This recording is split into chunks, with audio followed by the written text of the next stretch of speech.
जय विजय को सनकादि का श्राप। श्री मैत्रेय जी ने कहा, विदुर जी, दिति को अपने पुत्रों से देवताओं को कष्ट पहुंचने की आशंका थी, इसलिए उसने दूसरों के तेज का नाश करने वाले उस कश्यप जी के तेज वीर्य को 100 वर्षों तक अपने उदर में ही रखा। उस गर्भस्थ तेज से ही लोकों में सूर्यादि का प्रकाश क्षीण होने लगा तथा इंद्रादि लोकपाल भी तेजोहीन हो गए। तब उन्होंने ब्रह्मा जी के पास जाकर कहा कि सब दिशाओं में अंधकार के कारण बड़ी अव्यवस्था हो रही है। देवताओं ने कहा, भगवान, काल आपकी ज्ञान शक्ति को कुंठित नहीं कर सकता, इसलिए आपसे कोई बात छिपी नहीं है। आप इस अंधकार के विषय में भी जानते ही होंगे। हम तो इससे बड़े ही भयभीत हो रहे हैं। देवाधिदेव, आप जगत के रक्षिता और समस्त लोकपालों के मुकुटमणि हैं। आप छोटे बड़े सभी जीवों का भाव जानते हैं। देव, आप विज्ञान बल संपन्न हैं। आपने माया से ही यह चतुर्मुख रूप और रजोगुण स्वीकार किया है। आपकी उत्पत्ति के वास्तविक कारण को कोई नहीं जान सकता। हम आपको नमस्कार करते हैं। आप में संपूर्ण भुवन स्थित हैं। कार्य कारण रूप सारा प्रपंच आपका शरीर है, किंतु वास्तव में आप इससे परे हैं। जो समस्त जीवों के उत्पत्ति स्थान आपका अनन्य भाव से ध्यान करते हैं, उन सिद्ध योगियों का किसी प्रकार भी ह्रास नहीं हो सकता, क्योंकि वे आपके कृपाकटाक्ष से कृतकृत्य हो जाते हैं तथा प्राण, इंद्रिय और मन को जीत लेने के कारण उनका योग भी परिपक्व हो जाता है। रस्सी से बंधे हुए बैलों की भांति आपकी वेदवाणी से जकड़ी हुई सारी प्रजा आपकी अधीनता में नियम पूर्वक कर मानुष्ठान करके आपको बलि समर्पित करती है। आप सबके नियंता मुख्य प्राण हैं। हम आपको नमस्कार करते हैं। भूमन, इस अंधकार के कारण दिन रात का विभाग अस्पष्ट हो जाने से लोगों के सारे कर्म लुप्त होते जा रहे हैं, जिससे वे दुखी हो रहे हैं। उनका कल्याण कीजिए और हम शरणागतों की ओर अपनी अपार दया दृष्टि से निहारिए। देव, आग जिस प्रकार ईंधन में पड़कर बढ़ती रहती है, उसी प्रकार कश्यप जी के वीर्य से स्थापित हुआ यह दिति का गर्भ सारी दिशाओं को अंधकारमय करता हुआ क्रमशः बढ़ रहा है। श्री मैत्रेय जी कहते हैं, महाबाहो, देवताओं की प्रार्थना सुनकर भगवान ब्रह्मा जी हंसे और उन्हें अपनी मधुर वाणी से आनंदित करते हुए कहने लगे। श्री ब्रह्मा जी ने कहा, देवताओं, तुम्हारे पूर्वज मेरे मानस पुत्र सनकादि लोकों की आसक्ति त्याग कर समस्त लोकों में आकाश मार्ग से विचरा करते थे। एक बार वे भगवान विष्णु के शुद्ध सत्वमय सब लोकों के शिरोभाग में स्थित वैकुंठ धाम में जा पहुँचे। वहाँ सभी लोग विष्णु रूप होकर रहते हैं और वह प्राप्त भी उन्हीं को होता है जो अन्य सब प्रकार की कामनाएं छोड़कर केवल भगवत चरण शरण की प्राप्ति के लिए ही अपने धर्म द्वारा उनकी आराधना करते हैं। वहाँ वेदांत प्रतिपाद्य धर्म मूर्ति श्री आदि नारायण हम अपने भक्तों को सुख देने के लिए शुद्ध सत्वमय स्वरूप धारण कर हर समय विराजमान रहते हैं। उस लोक में नैश्रेयस नाम का एक वन है, जो मूर्तिमान कैवल्य सा ही जान पड़ता है। वह सब प्रकार की कामनाओं को पूर्ण करने वाले वृक्षों से सुशोभित है, जो स्वयं हर समय 6 ऋतुओं की शोभा से संपन्न रहते हैं। वहाँ विमानचारी गंधर्वगण अपनी प्रियाओं के सहित अपने प्रभु की पवित्र लीलाओं का गान करते रहते हैं, जो लोगों की संपूर्ण पापराशि को भस्म कर देने वाली हैं। उस समय सरोवरों में खिली हुई मकरंदपूर्ण वासंतिक माधवी लता की सुंदर गंध उनके चित्त को अपनी ओर खींचना चाहती है, परंतु वे उसकी ओर ध्यान ही नहीं देते, वरन उस गंध को उड़ाकर लाने वाले वायु को ही बुरा भला कहते हैं। जिस समय भ्रमरराज ऊंचे स्वर से गुंजार करते हुए मानो हरिकथा का गान करते हैं, उस समय थोड़ी देर के लिए कबूतर, कोयल, सारस, चकवे, पपीहे, हंस, तोते, तीतर और मोरों का कोलाहल बंद हो जाता है, मानो वे भी उस कीर्तनानंद में बेसुध हो जाते हैं। श्रीहरि तुलसी से अपने श्री विग्रह को सजाते हैं और तुलसी की गंध का ही अधिक आदर करते हैं। यह देखकर वहाँ के मंदार, कुंद, कुर्बक, तिलक वृक्ष, उत्पल, रात्रि में खिलने वाले कमल, चंपक, अर्ण, पुन्नाग, नागकेसर, बकुल, मौलसिरी, अम्बुज, दिन में खिलने वाले कमल और पारिजात आदि पुष्प सुगंधयुक्त होने पर भी तुलसी का ही तप अधिक मानते हैं। वह लोक वैदूर्य, मरकमणि, पन्ने और सुवर्ण के विमानों से भरा हुआ है। ये सब किसी कर्मफल से नहीं, बल्कि एकमात्र श्रीहरि के पाद पद्मों की वंदना करने से ही प्राप्त होते हैं। उन विमानों पर चढ़े हुए कृष्ण प्राण भगवत भक्तों के चित्तों में बड़े बड़े नितंबों वाली सुमुखी सुंदरिया भी अपनी मंद मुस्कान एवं मनोहर हास परिहास से काम विकार नहीं उत्पन्न कर सकती। परम सौंदर्यशालिनी लक्ष्मी जी, जिनकी कृपा प्राप्त करने के लिए देवगण भी यत्नशील रहते हैं, श्री हरि के भवन में चंचलता रूप दोष को त्याग कर रहती हैं। जिस समय अपने चरण कमलों के नूपुरों की झनकार करती हुई वे अपना लीलाकमल घुमाती हैं, उस समय उस कनकवन की स्फटिकमय दीवारों में उनका प्रतिबिंब पड़ने से ऐसा जान पड़ता है मानो वे उन्हें बुहार रही हों।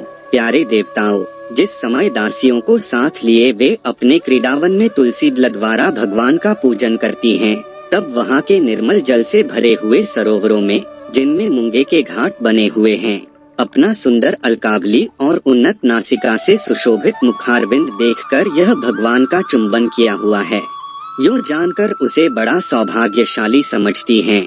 जो लोग भगवान की पापापहारिणी लीलाकथाओं को छोड़कर बुद्धि को नष्ट करने वाली अर्थ काम संबंधिनी अन्य निंदित कथाएं सुनते हैं, वे उस वैकुंठ लोक में नहीं जा सकते। हाय, जब वे अभागे लोग इन सारहीन बातों को सुनते हैं, तब ये उनके पुण्यों को नष्ट कर उन्हें आश्रयहीन घोर नरकों में डाल देती हैं। आहा, इस मनुष्य योनि की बड़ी महिमा है। हम देवता लोग भी इसकी चाह करते हैं।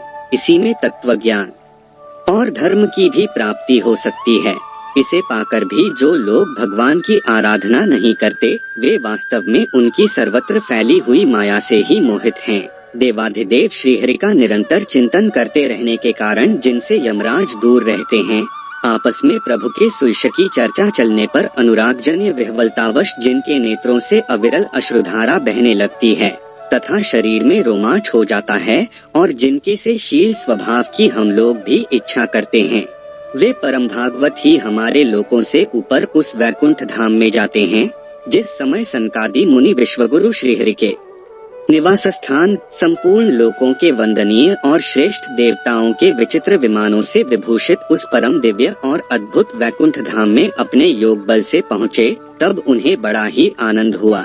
भगवत दर्शन की लालसा से अन्य दर्शनीय सामग्री की उपेक्षा करते हुए वैकुंठ धाम की 6 ड्योढ़ियां पार करके जब वे 7वीं पर पहुँचे, तब वहाँ उन्हें हाथ में गदा लिए 2 समान आयु वाले देवश्रेष्ठ दिखलाई दिए, जो बाजूबंद, कुंडल, किरीट आदि अनेकों अमूल्य आभूषणों से अलंकृत थे। उनकी 4 श्यामल भुजाओं के बीच में मतवाले मधुकरों से गुंजायमान वनमाला सुशोभित थी तथा बाकी भौहें, फड़कते हुए नासिकारंध्र और अरुण नयनों के कारण उनके चेहरे पर कुछ क्षोभ से चिन्ह दिखाई दे रहे थे। उनके इस प्रकार देखते रहने पर भी वे मुनिगण उनसे बिना कुछ पूछताछ किए जैसे सुवर्ण और वज्रमय किवाड़ों से युक्त पहली 6 ड्योढ़ी लांघ कर आए थे, उसी प्रकार उनके द्वार में भी घुस गए। उनकी दृष्टि तो सर्वत्र समान थी और वे निःशंक होकर सर्वत्र बिना किसी रोक टोक के विचरते थे। वे चारों कुमार पूर्ण तत्वज्ञ थे तथा ब्रह्मा की सृष्टि में आयु में सबसे बड़े होने पर भी देखने में 5 वर्ष के बालकों से जान पड़ते थे और दिगंबर वृत्ति से नंगधंग रहते थे।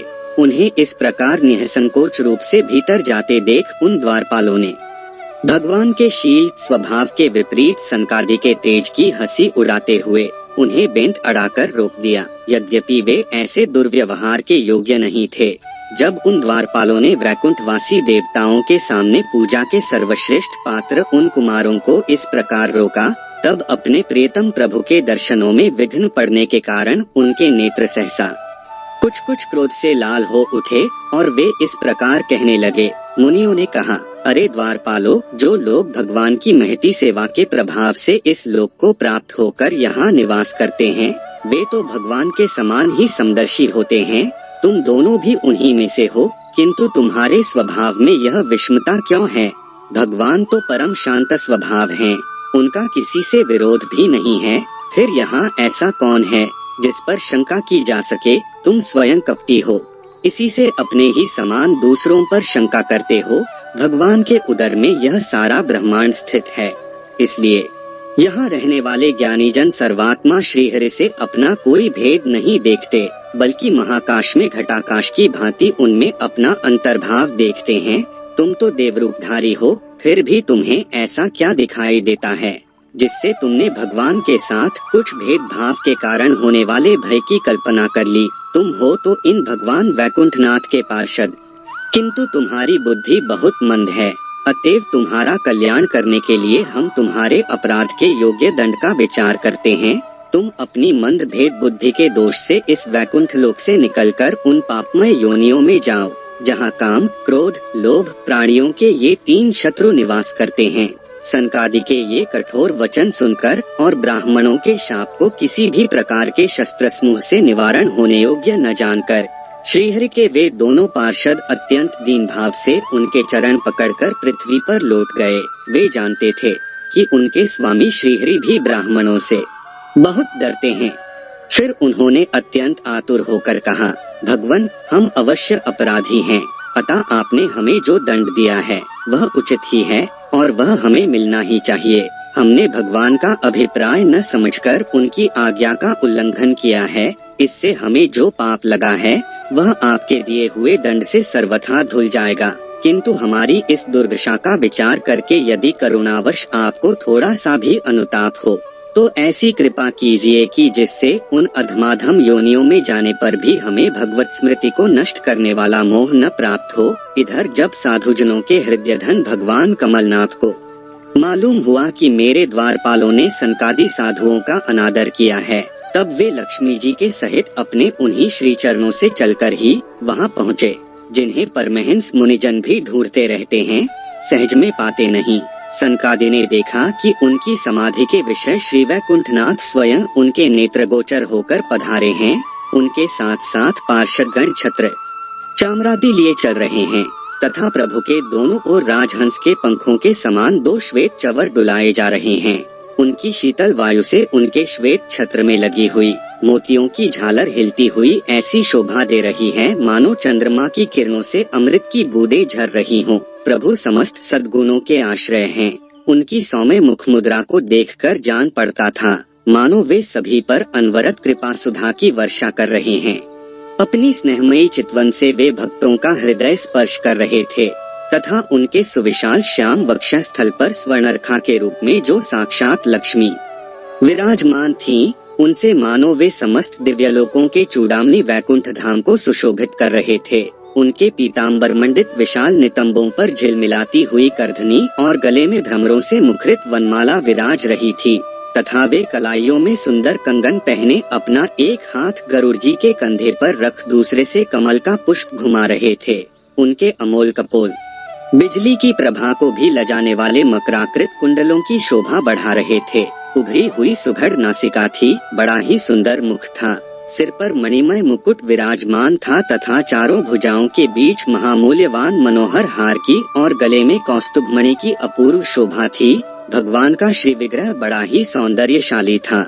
उसे देखकर भक्तों के मन में ऐसा वितर्क होता था कि इसके सामने लक्ष्मी जी का सौंदर्याभिमान भी गलित हो गया है। ब्रह्मा जी कहते हैं, देवताओं, इस प्रकार मेरे महादेव जी के और तुम्हारे लिए परम सुंदर विग्रह धारण करने वाले श्रीहरि को देखकर सनकादि मुनीश्वरों ने उन्हें सिर झुकाकर प्रणाम किया।